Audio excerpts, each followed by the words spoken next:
Hello everyone. तो आज जो मैं आप लोगों के लिए पेपर लेकर आई हूँ वो थर्ड पेपर है, that is learning and teaching. So learning and teaching को हम लोग रिवाइज करेंगे। जो बहुत मोस्ट ऑफ जो क्वेश्चन आते हैं क्वेश्चन को लेकर के हम चलेंगे अब। तो चलिए स्टार्ट करते हैं। दिया हुआ है टीचिंग से आप क्या समझते हैं और कोई एक उपयुक्त परिभाषा दीजिए तथा शिक्षण के धारणा को स्पष्ट कीजिए। कॉन्सेप्ट बताना है और आप क्या समझते हैं शिक्षण से, एंड डेफिनेशन, मतलब तीन चीज आप क्या समझते हैं, डेफिनेशन एंड कॉन्सेप्ट, ये तीन चीजें बतानी है। ये फर्स्ट क्वेश्चन में आप देख सकते हैं। सेकेंड क्वेश्चन देख सकते हैं क्या है, टीचिंग का क्या अर्थ है और टीचिंग की प्रकृति विशेषता, that means characteristic of teaching बताना है। टीचिंग का डेफिनेशन इसमें बताना पड़ेगा। मैं आप लोगों को वैसे क्वेश्चंस दिखा रही हूँ जो मिलते जुलते हैं, जिसके आंसर जो है एक ही होगा बट उसके क्वेश्चन अलग अलग है और उसका आंसर आप लोग एक ही तरीके से लिख सकते हैं। तो थर्ड नंबर आप देख सकते हैं, शिक्षण को परिभाषित कीजिए और इसकी विशेषताओं को लिखिए। फोर्थ क्वेश्चन है, शिक्षण का अर्थ तथा उसकी प्रकृति का वर्णन कीजिए। दैट मीन्स अगेन डेफिनेशन है और उसके नेचर को लिखना है। तो आइए आंसर देखते हैं कि आंसर आपको लिखना कैसे है। उस तरह से मैं आपको बताऊंगी कि आप किस तरह से जो है आंसर लिखेंगे तो आपके लिए सही रहेगा। देखिए सबसे पहले तो यहाँ पे चाहे वो अर्थ पूछे, चाहे वो डेफिनेशन पूछे, चाहे आप क्या समझते हैं पूछे, आपको टीचिंग का डेफिनेशन देना है और सबसे फर्स्ट में अपना पॉइंट ऑफ व्यू देना है। एक्चुअली एक जो कॉमन जो उसके बारे में धारणा है या जो कॉमन कॉन्सेप्ट है जो जानते हैं लोग, उसको इंट्रोड्यूस करना है, ठीक है। तो वो आप देंगे। तो यहाँ पर देखिए सबसे पहले आप लिखेंगे, शिक्षण एक ऐसी परिस्थिति का नाम है। अब इसको आप अपने लैंग्वेज में और भी अच्छे तरीके से लिख सकते हैं, जैसे कि यहाँ पे देख सकते हैं आप, शिक्षण एक ऐसी परिस्थिति का नाम है जिसमें एक व्यक्ति दूसरे व्यक्ति को ज्ञान प्रदान करता है। अब आपके अकॉर्डिंग कॉमनली जो है क्या नोन है टीचिंग के लिए, आप वो बता सकते हैं। ये स्टार्टिंग जो है हर किसी का अपना अपना टच होता है जो कि आप दे सकते हैं, ठीक है। तो यहाँ पे आप लिखेंगे, शिक्षण एक ऐसी परिस्थिति का नाम है जिसमें एक व्यक्ति दूसरे व्यक्ति को ज्ञान प्रदान करता है। अब ये कहाँ से आया है, एक्चुअली में ये टीचिंग जो वर्ड है, शिक्षण जो शब्द है वो कहाँ से आया है वो देखेंगे। तो यहाँ पे देखिए शिक्षा धातु से मिलकर बना है, यहाँ पे आप देख सकते हैं दिया हुआ है। फिर जिसका अर्थ है सीख देना या सिखाना, इस तरह से इसको आप डिफाइन करेंगे। कॉमनली लैंग्वेज में जो टीचिंग को बताया जाता है वो आप देंगे, ठीक है। उसके बाद आइए, यहाँ पे पूछा है इस क्वेश्चन में, आप देख सकते हैं यहाँ पे पूछा है कोई एक उपयुक्त परिभाषा दीजिए। तो यहाँ पे हम सेकेंड डेफिनेशन जो है, बहुत सारे हमारे नोन पर्सन है जो कि शिक्षा शास्त्री है, जो फिलोसफर है, उन लोगों की जो परिभाषाएं हैं उनको हम देंगे। मैं हमेशा आपको ये बोलती हूँ कि क्वेश्चन अगर लॉन्ग में आया है तो उसमें कम से कम 4 फिलोसफर्स के डेफिनेशन जाने चाहिए। अगर वो शॉर्ट में है तो 1 या 2 से काम चल जाएगा। यहाँ पर मैं आपके लिए 5 लेकर आई हूँ।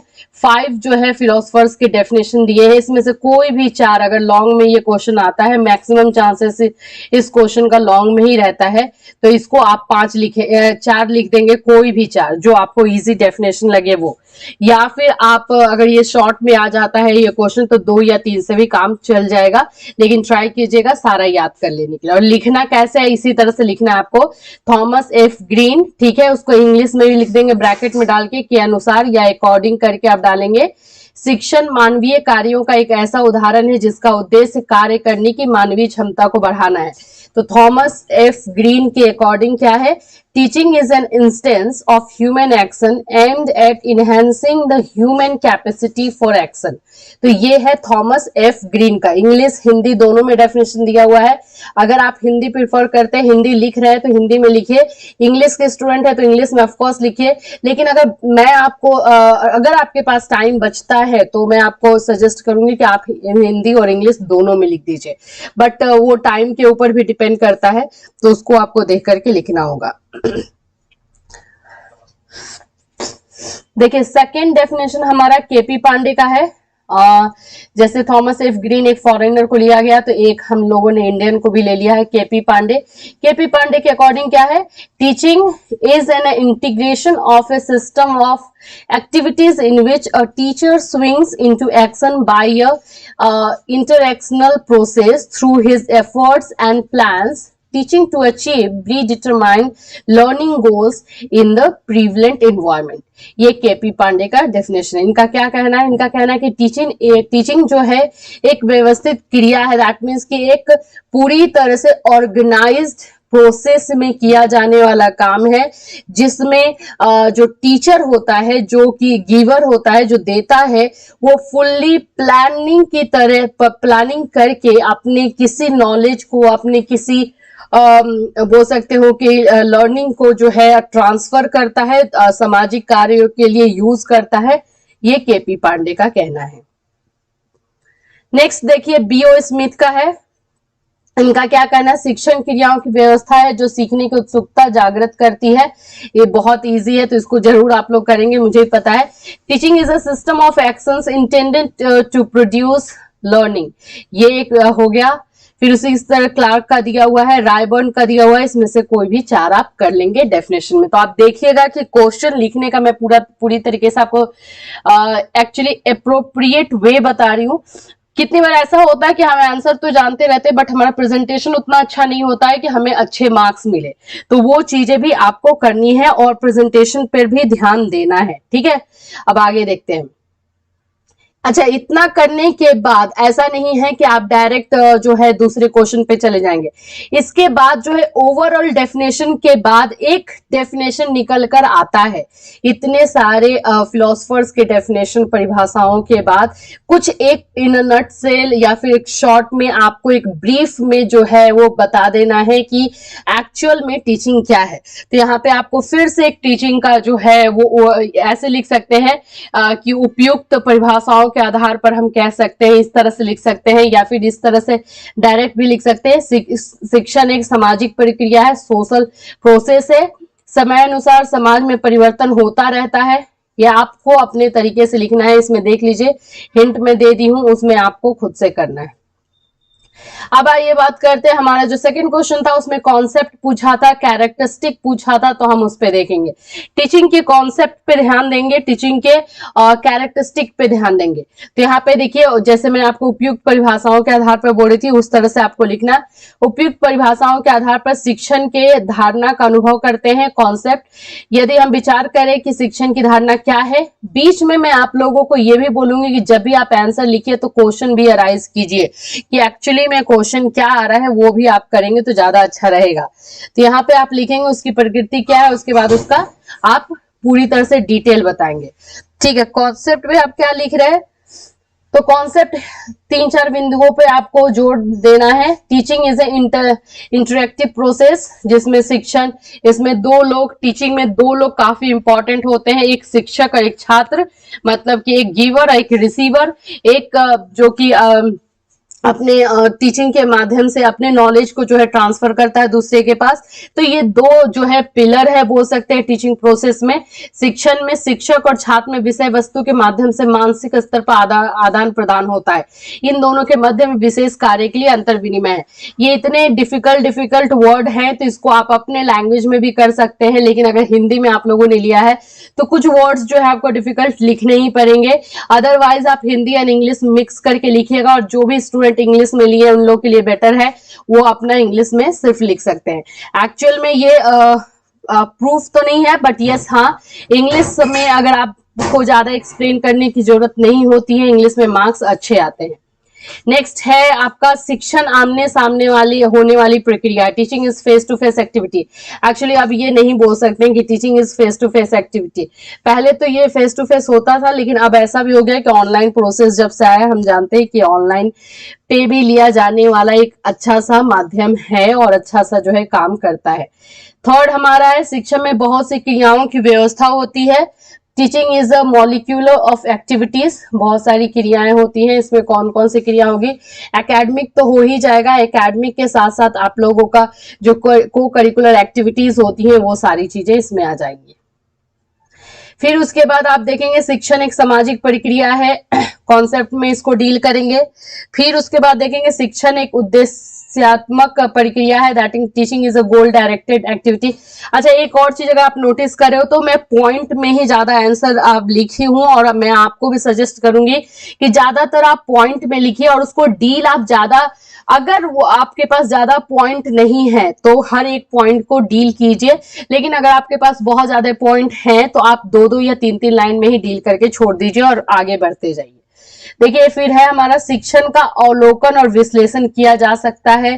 फिर शिक्षण से संप्रेषण कौशल का विकास होता है। संप्रेषण का मतलब है कम्युनिकेशन स्किल्स, उसका विकास होता है। फिर शिक्षण एक व्यावसायिक प्रक्रिया है, प्रोफेशनल एक्टिविटी बन चुकी है ये। शिक्षण विभिन्न प्रकार की क्रियाओं का एक संगठित प्रणाली है। Teaching is an organize system of varied actions. 9 number ये आप देखिए, मैं यहाँ पे पॉइंट्स आप लोगों के लिए बहुत सारे पॉइंट्स लेकर के आई हूँ। 10 नंबर पॉइंट है teaching is a specialized task comprising of different teaching skills.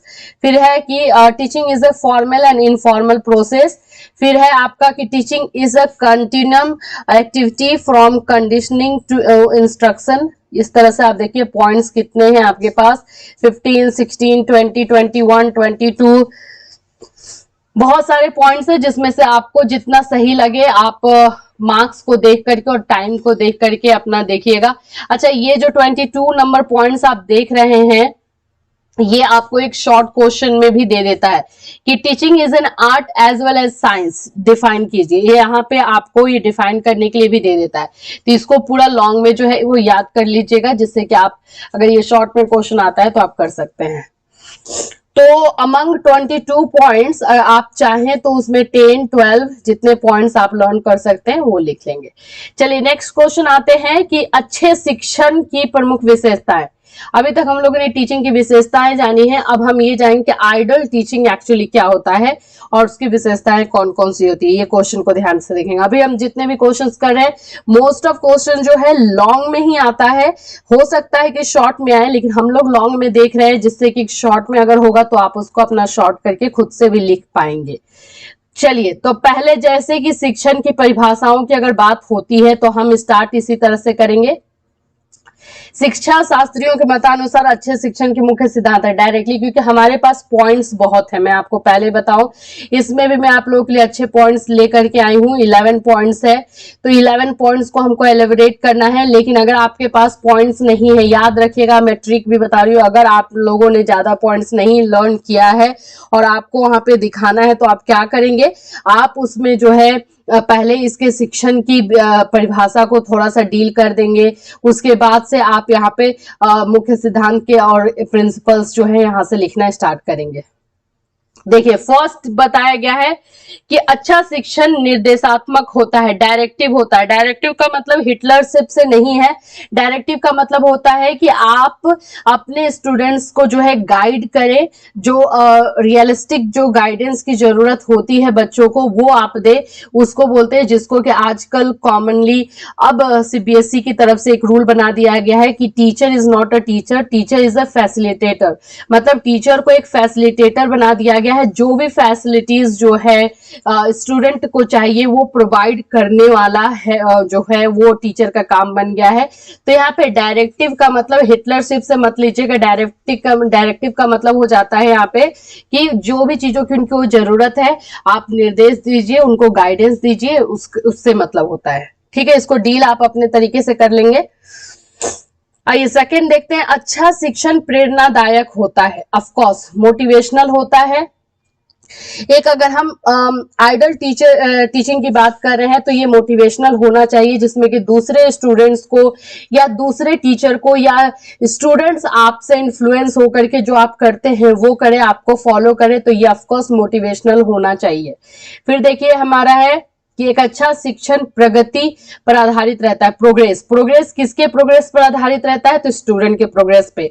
Student कितना इंप्रूव कर रहे हैं, उनके बिहेवियर में क्या चेंजेस आ रहा है, इस बात पे भी शिक्षण, एक अच्छा शिक्षण जो है डिपेंड करता है। ठीक है, फिर उसके बाद है हमारा सहानुभूतिपूर्ण होता है, मतलब कि बच्चों के साथ आपका ऐसा रिलेशन होना चाहिए कि वो अपने जितने प्रॉब्लम्स है आपके साथ बेधड़क जो है शेयर कर सके और आप उनको जो है हेल्प कर सके, वो होता है कि सहानुभूतिपूर्ण। दैट मीन्स कि वो आपके साथ अपने प्रॉब्लम शेयर करने में उनको खराब ना लगे या फिर वो डरे नहीं, हेजिटेट ना हो। फिर देखिए हमारा है एक अच्छा शिक्षण सुव्यवस्थित होता है, मतलब प्लान होता है। प्लान का मतलब है लेसन प्लान, जो भी हम पढ़ाने जा रहे हैं वो उसको हम लोग को पहले से ही प्लानिंग करके जाना पड़ता है। उसमें क्या टीचिंग एड चाहिए, किस तरह से बच्चों को डील करना है, बच्चों को कैसे समझाना है। अगर 30 स्टूडेंट्स उसमें से 5 स्टूडेंट जो है स्लो लर्नर है, जिनको जल्दी समझ में नहीं आता है, मंद बुद्धि वाले हैं, तो उनको कैसे समझाना है, ये सारी चीजों को प्लान करके ही क्लास में जाना और फिर अपने टॉपिक को डील करना चाहिए। उसी को हम अच्छा टीचिंग जो है वो बोलते हैं। एक अच्छा शिक्षण सहयोग कोऑपरेशन पर आधारित होता है। मतलब कि आप अपने जितने भी स्टूडेंट्स हैं या फिर जितने भी आपके कलीग्स हैं उनको कोऑपरेशन करें। मतलब आप में जो है वो किसी को हेल्प करने की भावना जो है खुद में रहे, तब यही चीज आप अपने बच्चों को भी समझा सकेंगे। फिर है हमारा अच्छे शिक्षण में बालक के पूर्व ज्ञान को ध्यान में रखा जाता है।